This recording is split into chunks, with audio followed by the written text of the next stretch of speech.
Fala aí, pessoal, tudo bem? Bom dia aí, tudo certo? Como é que vocês estão aí? Então, né, pessoal, a gente está voltando aqui e a gente vai seguir aí nos nossos estudos sobre Casa Grande Senzala, né, como eu falei para vocês.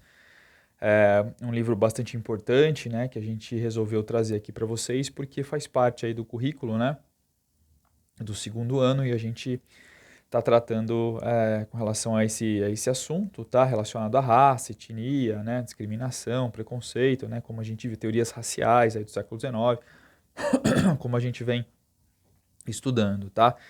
E nada melhor, né, do que a gente entender um pouquinho do nosso contexto, né, do contexto brasileiro, tá? Então, por isso, desse livro aí do Casagrande Senzala, né, a gente tá tendo, então, uma introdução, falando um pouquinho a respeito dele, tá, pessoal? Sempre muito importante, né, a gente trazer a discussão pro Brasil, tá? Então, como eu estava falando para vocês, pessoal, o Gilberto Freire, né, nesse livro Casa Grande Senzala, é, ele vai passar, na verdade, né, as ideias que ele vai trazer, né, vão passar a ver a mestiçagem, né, como eu falei para vocês na última aula, como algo bom, certo? Como algo bom. Então ele vai tirar um pouco daquele determinismo, né, que até então pesava sobre os mestiços brasileiros, né? Cabia aos mestiços, né, a responsabilidade de serem culpados aí pela degeneração do Brasil, né? Então, o que eu falei para vocês? O Gilberto Freire ele vai é, mudar um pouco nessa lógica, né? Ele vai passar a olhar para outros lados, né? O lado que envolve a cultura, né? O lado que envolve aí justamente a falta de educação, a falta de saneamento, né? Como as principais causas aí sim, né? Da subnutrição, a causa do Brasil ser um país, naquele contexto, um país é, péssimo para se morar. Então, nesse sentido, tá? É, então, pessoal, o que, que ele vai fazer? Né? Ele vai atacar essas ideias, né? Ideias, por exemplo, que era muito comum na época, né? Da necessidade, por exemplo, de se trazer imigrantes para cá, era muito comum.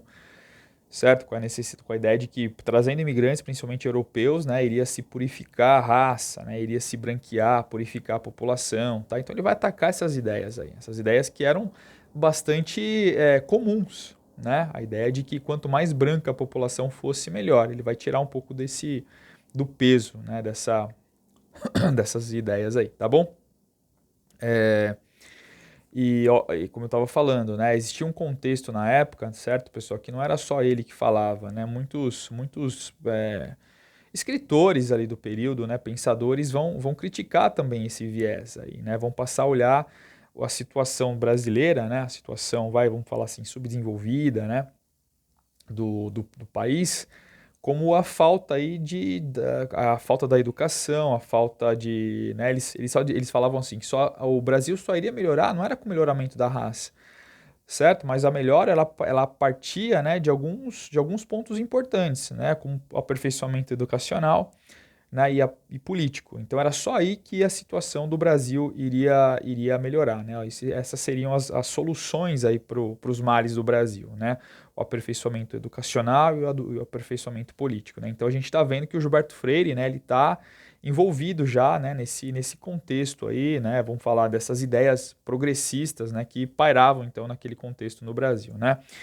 É o detalhe interessante, tá, pessoal? A gente, assim, apesar desse pensamento, né, mais culturalista do Gilberto Freire, né, que deixava de lado um pouco o determinismo, né, a gente não pode esquecer que o pensamento dele também foi marcado por algumas contradições, tá? Isso é bem importante, certo?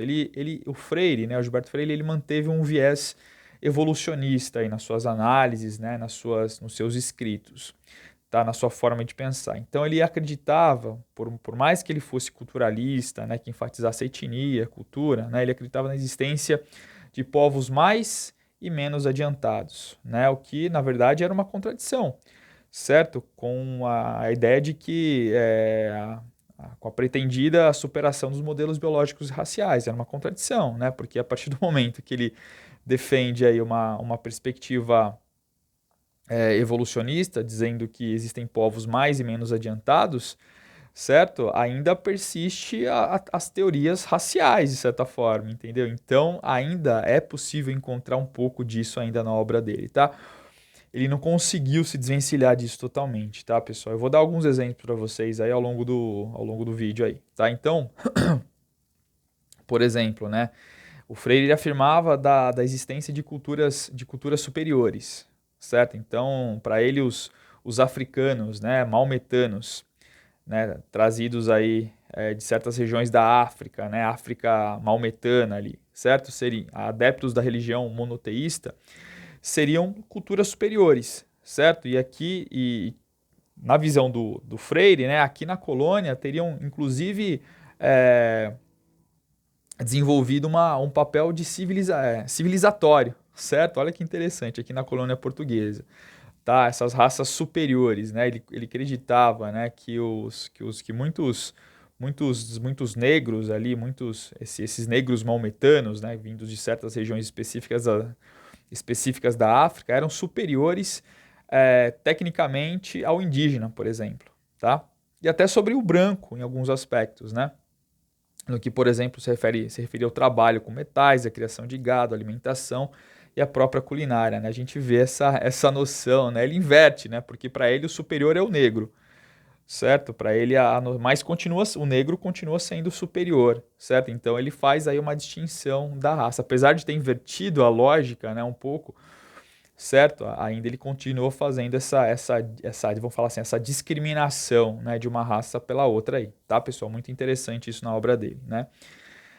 Então ele se manteve preso, né, à ideia de raça e etnia, certo? Apesar de ter rejeitado, né, as teorias racistas, né? E ainda que criticasse, né, as teorias, né, que atribuíam a inferioridade congênita, né, genética aos negros, certo? Ele admitia ainda a influência do meio, certo, pessoal? E a possibilidade de transmissão hereditária dos caracteres adquiridos, né? Se a gente for ver isso aí na biologia, certo? Isso aí representa o que existia de mais atrasado aí na biologia, que eram as teses do Lamarck, né? Para quem conhece um pouquinho de biologia e e o, o Freire, né? É possível de perceber um pouco desse lamarquismo, né? A ideia de que caracteres adquiridos passam aí de pai para filho, né? Então, isso já estava superado, né? Não é por mal, mas já o Darwin já tinha falado, né, né, lá na origem das espécies, como que acontecia, né, essa transmissão aí, tá bom? Então, é nesse sentido aí, tá? Então,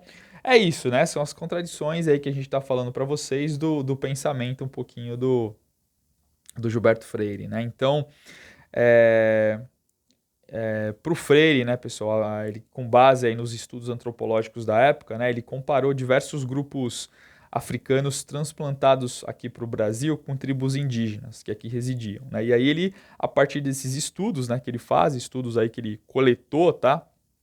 Naquele contexto da época, ele enfatizou a superioridade dos africanos na contribuição ao Brasil, em detrimento desses mesmos indígenas, certo? Então, como eu falei para vocês, né, para ele, pro Freire, a contribuição civilizatória dos africanos eram muito maiores que as contribuições deixadas aí pelos indígenas, né, vistos aí por ele, né, como populações atrasadas e inferiores em termos culturais, né? Então a gente já percebe aí, né, que tinha sim contradições aí na obra do Gilberto Freire, muito interessantes, né? Por quê? Porque isso mostra que ele não conseguiu se desprender totalmente daquela noção, daquela lógica racialista, né, ali do século XIX, que adentrou ao século XX, tá? Então é muito interessante, apesar do livro dele ter aí uma série de prós, né, de pontos positivos com relação ao livro dele aí, como eu já tratei no vídeo anterior com vocês, tá?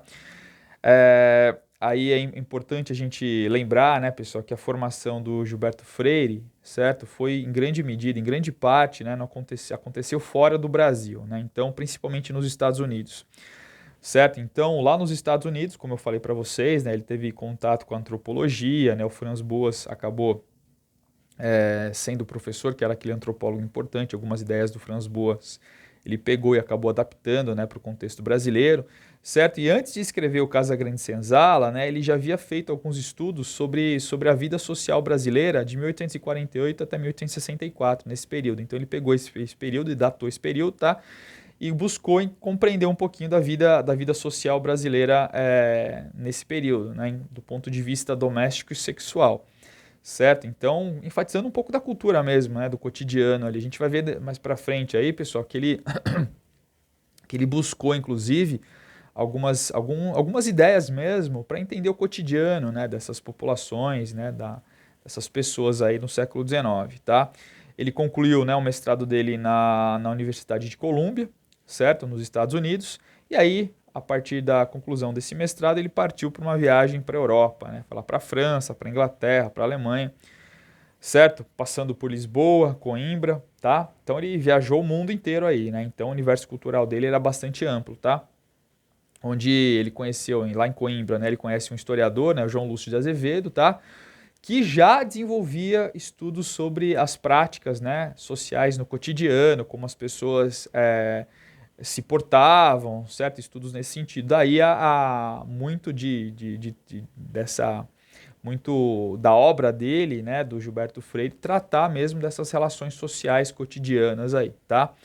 As minúcias, né, do cotidiano, certo? Bom, em 1923 ele volta para o Recife, né, após 5 anos aí de ausência, cinco anos que ele estava fora, ficou viajando pela Europa, né, e aí ele chega aqui no Recife, chega em Pernambuco, né, no Recife, e encontra uma Recife totalmente diferente daquela que ele tinha deixado, né, uma Recife mais, assim, vamos falar, mais modernizado, né, que era toda aquela onda, aquele processo de modernização da virada do 19 para o século XX e tal, né, então ele volta para o Recife depois dessa estada na Europa, né, e encontra uma Recife, né, totalmente diferenciada daquilo que ele tinha deixado, certo? Inclusive deixando ele até um pouco amargurado, né, deixando o Freire, né? Porque aquele cenário que ele estava acostumado, né? As antigas igrejas, os sobrados coloniais tinham vindo, tinham sido postos abaixo, né? Para a construção de grandes avenidas, né? Aí prédios, né? Prédios ao estilo americano, tá? Então foram construídos, tá? No lugar dessas igrejas. Isso deixou ele bastante chateado, né? Então ele vai nesse momento em que ele está no Recife, ele vai inclusive tentar resgatar um pouco dessas histórias antigas, né? Do Recife que ele viveu quando criança, quando menino, né? Uma forma de resgatar um pouco o passado aí cultural lá do Nordeste, tá? Influenciando depois muitos autores, né? Por exemplo, o Zé Lins do Rego, lá com Meninos de Engenho, tal. Então é muito interessante aí, certo? Tudo bem, pessoal? Então esse é o contexto, né? Um contexto aí em que ele vai resgatar algumas coisas quando ele volta aí para o Recife, coisas da antiguidade. Isso antes dele escrever Casagrande Senzala, né? A gente já vai vendo, estou falando para vocês um pouquinho desse universo aí cultural do Gilberto Freire, né? Perante as origens ali, né? As origens dele, o Recife Antigo, tá? Tem vários livros legais ali, né? Tem Assombrações do Recife Antigo, esse livro eu tenho, né? Depois a gente pode até fazer um vídeo sobre ele falando um pouquinho, né? Ele contando ali um pouquinho das lendas urbanas, das assombrações do Recife Antigo, tá? Muito legal esse livro, pessoal, muito bacana mesmo, tá? Então, em 1926, né? Um passo aí adiante na vida do Freire, né? Ele viajou para o Rio de Janeiro, certo? E lá no Rio de Janeiro ele conheceu os escritores modernistas, né? Aqueles escritores que estavam na vanguarda, aí, de certa forma, do pensamento europeu, né? Ou melhor, do pensamento brasileiro, certo? Oswald de Andrade, por exemplo, certo? Ele não gostava muito do Mário de Andrade, não era muito chegado no Mário de Andrade, que é um dos modernistas bastante importantes aí dessa primeira geração, né? Então ele volta, né, e tem contato com esses modernistas, né, que na verdade os modernistas queriam, né, estabelecer uma identidade, como eu falei para vocês, né, para o Brasil lá, por exemplo, né, a busca de uma cara literária, artística, cultural para o Brasil, tá? Isso vai inspirar nesse momento no Freire, né, um caráter não tanto amplo e universal da alma brasileira, né, mas vai despertar no Freire um caráter um pouco mais regionalista nesse momento, né? Então ele vai buscar, acho que influenciado ainda por esse passado, né, do Recife, por esse passado que ele tinha vivido na infância, né? Isso vai marcar ainda, né? Ele nesse momento aí, 1926, né? Ele participa de um congresso do primeiro congresso regionalista, né? Em que ele defende ali muitas coisas da cultura regional, da cultura do Nordeste, tá? Então ele é uma pessoa o Freire é uma pessoa que defende com muita veemência, né, a cultura nordestina, né, principalmente a cultura pernambucana, do engenho, da sociedade patriarcal ali, que ele viveu isso aí, né?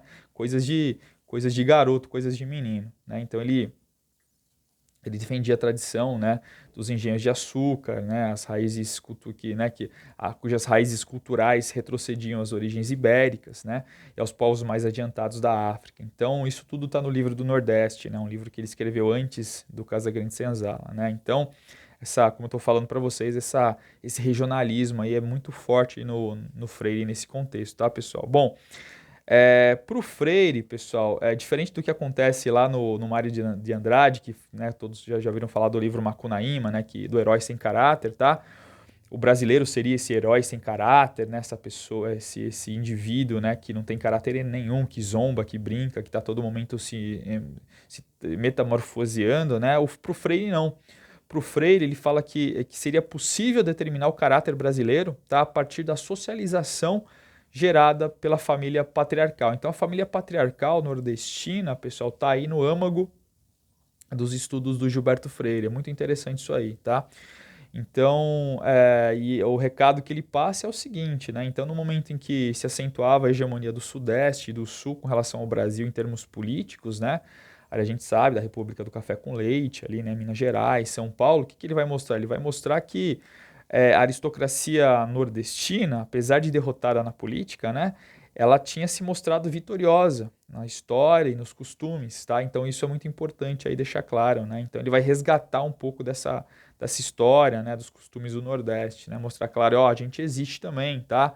Né, ó, a gente aqui do Nordeste, certo? A gente não ocupa nesse contexto o momento político aí do Brasil, mas a gente é muito importante também na tradição, né, que legada aí, legada ao Brasil aí do presente. A gente legou, a gente deixou muita coisa aí para o Brasil atual, certo? Então, que é justamente a lógica lá baseada na família patriarcal, como eu falei para vocês aí, tá, pessoal? Então, a ordem patriarcal, ela teria gerado uma cultura plástica e universal, certo? Capaz de integrar, né, tradições ibéricas, maometanas, africanas, indígenas, né? Então, tudo isso estabelecido nessa ordem patriarcal que ele tanto valorizou, né, nesse processo aí de entender as tradições do Nordeste, bastante importante, tá? E essa civilização, né, baseada aí, essa ordem, né, patriarcal baseada nas tradições ibéricas, africanas, certo, maometanas, indígenas, ela teria sido a base, né, da civilização brasileira implantada no Brasil, certo? Teria dado origem à civilização implantada no Brasil. Bastante interessante, então, o ponto de vista do Gilberto Freire, né, pessoal? Então, como a gente viu, né, Casagrande Senzala é um livro, né, bastante grosso, bastante grande, né, um livro assim que não é para você ler numa tacada só, para você ir degustando o livro aos poucos, né, mas é um livro bem legal, um livro que mostra um pouquinho aí dessa busca aí, né, nesse contexto aí dessa identidade do Brasil a partir ali do Nordeste, tá? Então vale a pena a gente continuar falando um pouquinho, né, porque tem a ver com a gente, tem a ver com a imagem, né, que o Brasil passou para fora, né? E que muitos povos passaram a enxergar o Brasil a partir disso aí. Certo, pessoal? Então é isso por hoje, tá? Nos próximos vídeos a gente vai conversando um pouquinho mais com vocês a respeito dessas questões. Tá bom, pessoal? Muito obrigado. Excelente dia para vocês. Obrigado por assistir o vídeo. A gente vai se falando aí. Tá, pessoal? Um abraço. Tchau, tchau. Valeu.